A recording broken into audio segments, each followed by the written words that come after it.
Hello, welcome to another episode of Creating Cultures That Outperform. The series continues, folks. We're on episode 14 of Jerks at Work.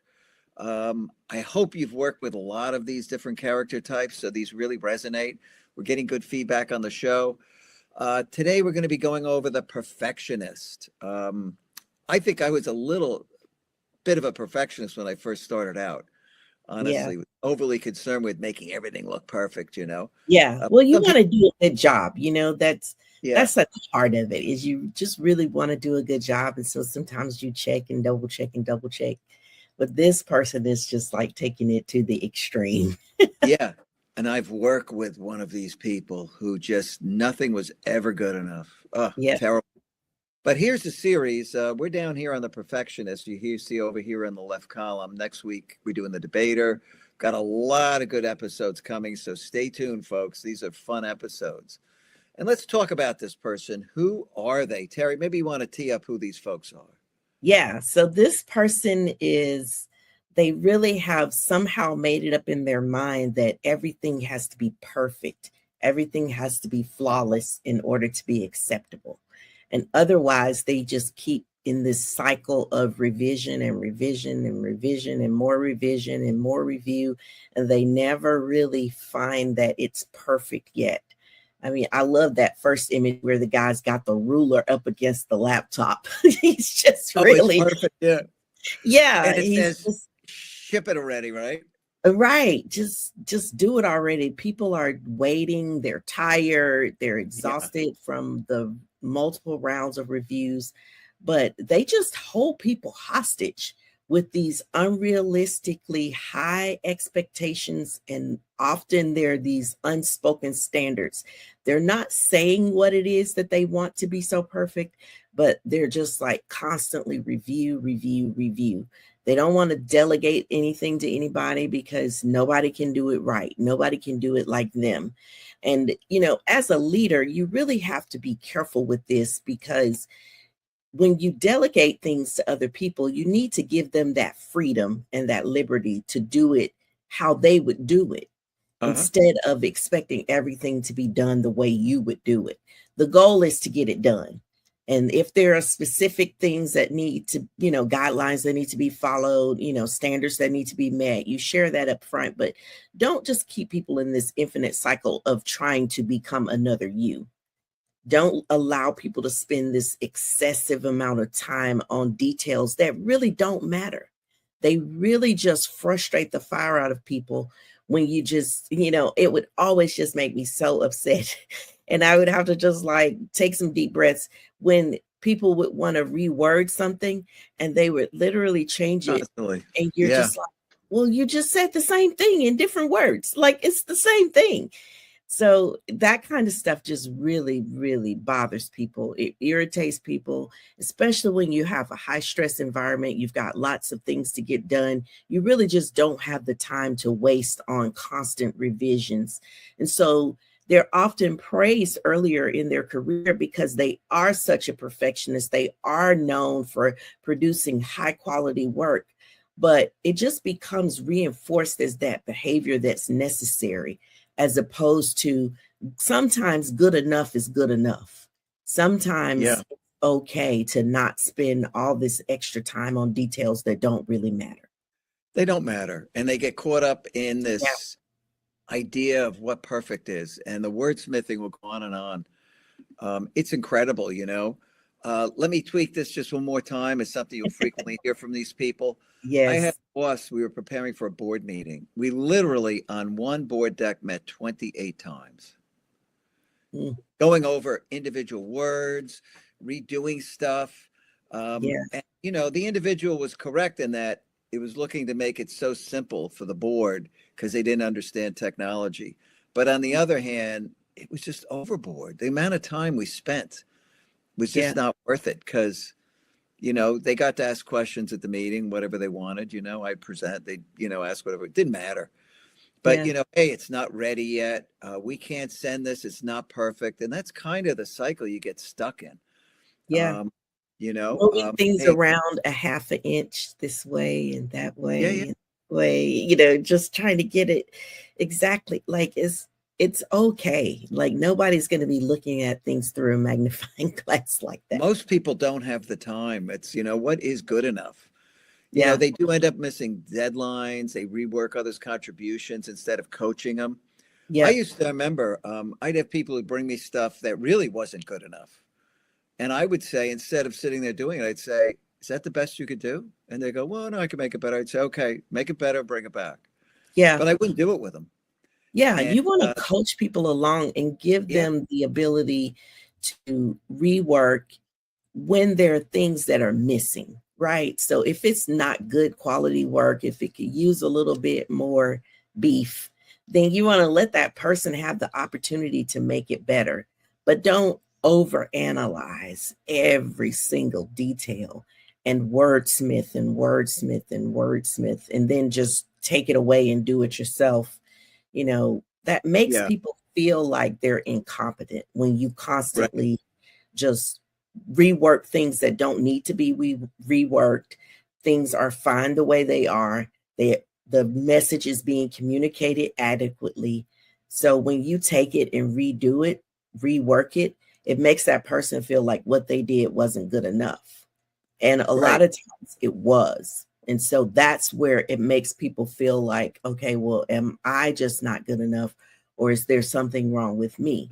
And you don't want to make people feel like that because it really is frustrating.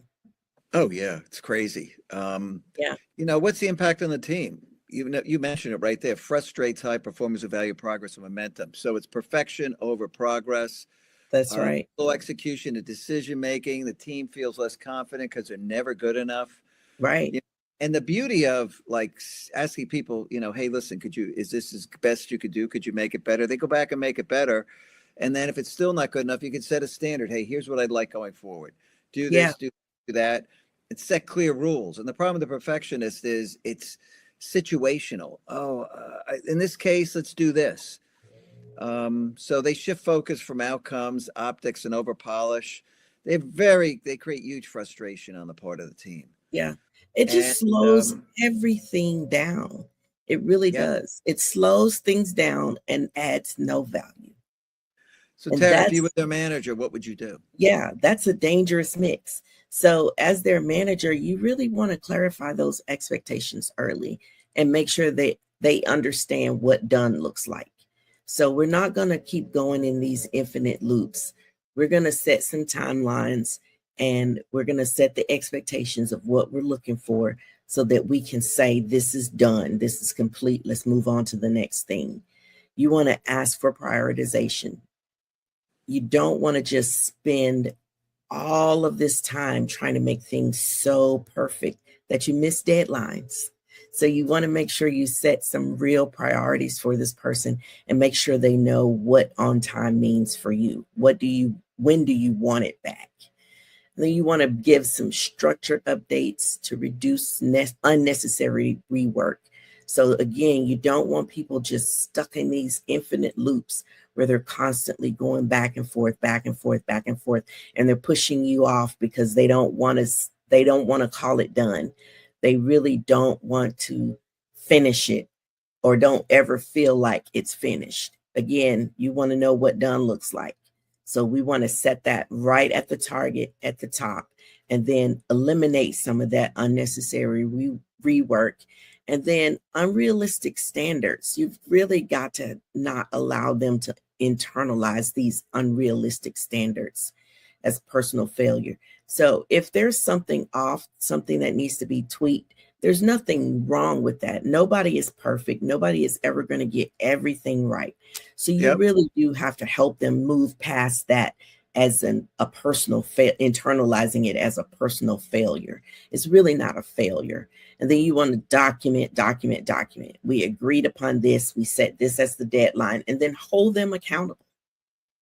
Yeah, and these are difficult situations. Like if they're your boss, they're your boss. You can't order them around, so you got to be tactful. And the same thing on the peer side. They don't work for you. So you've got to Right. be, very diplomatic and get agreement up front on a number of things and try to hold them to the agreements, in terms of how many revisions you're going to do, what's good enough versus perfect. And just, do your best to avoid getting pulled into these endless refinement loops. And, if you lead them, I think it's pretty clear. You got to reward impact and timeliness. You can't encourage this perfectionism. You set clear deadlines and limit revision cycles as best you can, because they're going to take forever. You know them, and you've got to coach them on how to be more effective. Yeah. So handling them, what to do, Tara? Yeah. So you want to have the outcomes be the focus, not the effort. You want to bring them back to completion. Okay, we have some things we need to get done, and we need to make sure that our conversations are centered around outcomes, not taking more and more time to get things done. And you want to give them some guidelines with time, scope, and decisions. We really do want to box them in and force the envelope with this. You want to make sure that person is required to deliver by this particular day at this particular time with this particular scope, so that that forces them to push something out to completion. And then ask them, what would good enough look like? This is another one of those times where sometimes it doesn't require the precision that that person is trying to put into it. I work in IT, and often I have to remind myself and go back to the point that this is technology. This is not being a doctor where precision to that level matters, where you're dealing with a person versus you're dealing with a report. Like, there are some things that good enough is good enough, and that's okay. You can move on. You don't want to reinforce that progress over perfection. I mean, reinforce progress over perfection. You don't want to reinforce that idea of perfection. You want to make sure that they're making some progress, that they're moving things along, that things aren't getting stalled in one state over and over again, nudging things around, inches, moving things across on a page. Like, get them out of that and then redirect focus so that we're focused on business impact and not just trying to be so perfect. Yeah, and things not to do. Don't reward overwork that delays results. That's the worst thing to do. Say, hey, man, this is great. I can't wait to hand this in. No, don't allow endless revisions. Challenge them. Listen, what's good enough here? Let's get on with this. Don't confuse perfectionism with excellence, because it isn't. It's in the Right. way. They're holding up things. Address things quickly. Don't avoid it. It's going to just create problems for the whole team. And don't let them become the sole quality gatekeeper, because they're going to just destroy the motivation of the team. No question about them. Yeah. Things are just going to slow down. Yeah. The team is going to be burnt out from all of that rework. They're really just going to be tired. And so you can see the guy's got his hands in his head, the lady with her hand on her Oh, head, yeah. and the guy's like covering his mouth. Like, it's just exhausting. And so you don't want to slow down execution to the point that you are missing opportunities. You're not able to be innovative because there's this fear of imperfection, this fear of trying. You don't want people to get like that. You don't want them to be resentful because they've got this approval bottleneck that they have to get through all the time, that they're just constantly going back and forth in these cycles of revision and nothing is ever approved. And so you get this shift in the culture when people are in this type of an environment where they don't want to have any risk at all. And they don't take any risk, whereas risks are necessary in order to learn. You have to fail to learn. So if you think about it, just as little babies are learning how to walk, they fall down a lot, but in the process, they're learning each time and they're gaining momentum and eventually they learn. But if you get in this risk avoidance culture, then you feel like, oh, I don't want to try. I don't want to be imperfect. So you never learn anything if you don't fail. Yeah. And, you've got to understand the real issue is that the output is they perceive it as themselves.